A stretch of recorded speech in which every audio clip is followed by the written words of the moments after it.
స్వామి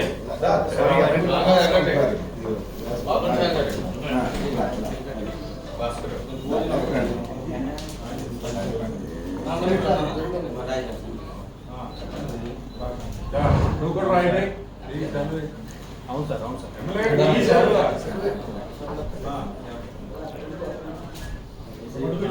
ఒక నెంబర్ ఇస్తానండి బాగా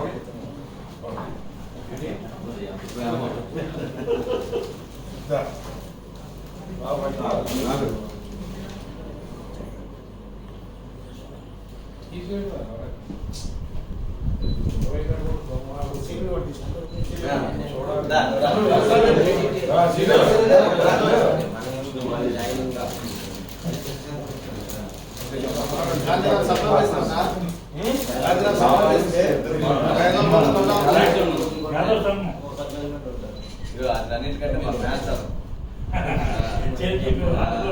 గురించి కాదు, చాలా పదాలు ఉన్నాయండి.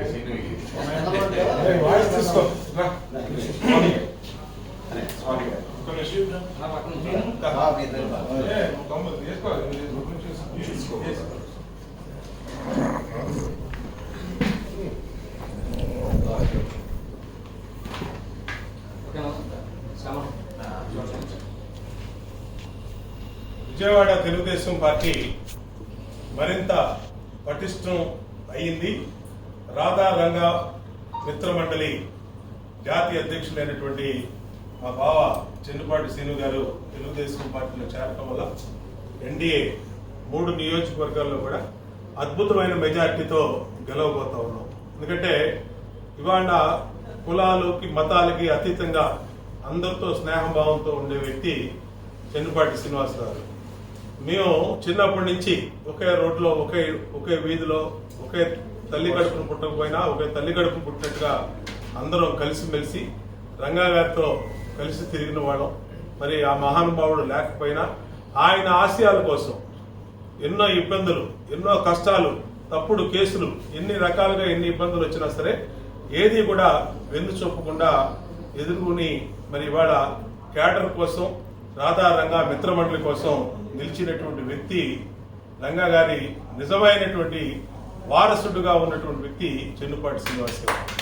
మరి అలాంటి వ్యక్తికి ఈరోజు తెలుగుదేశం పార్టీలో క్రియాశీలక రాజకీయాల్లో ముందు రావటం మొన్న నారా లోకేష్ గారు కూడా చాలా ఆనందించారు. ఆయన చేరికని చంద్రబాబు గారి సమక్షంలో కూడా మళ్ళీ తీసుకెళ్లి ఒకసారి వీరిని చెన్నుపాటి శ్రీను గారిని మరి మళ్ళీ కలపటం కూడా జరుగుద్ది. ఏది ఏమైనా తెలుగుదేశం పార్టీకి ఇవాళ చెన్నుపాటి శ్రీను గారి చేరిక ఎన్డీఏ కూటమికి అద్భుతమైన మెజార్టీతో 3 నియోజకవర్గాల అభ్యర్థులు గెలవడానికి, పార్లమెంట్ అభ్యర్థిగా కేసీఆర్ చిన్ని గెలవడానికి తప్పనిసరిగా ఉపయోగపడుద్ది.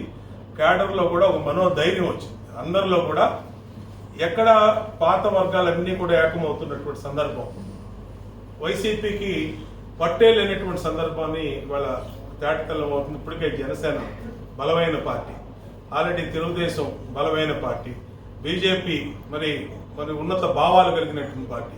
ఇన్ని పార్టీలతో పాటు వీళ్ళందరూ వ్యక్తులు కూడా మరి ప్రముఖులందరూ కూడా తెలుగుదేశం పార్టీలో చేరడం మంచిది, సుపరిమాణం. ఖచ్చితంగా ఆయన్ని తగిన విధంగా గుర్తించి తగిన విధంగా ఆయనకి బాధ్యతలు కూడా అప్పచెప్తాం.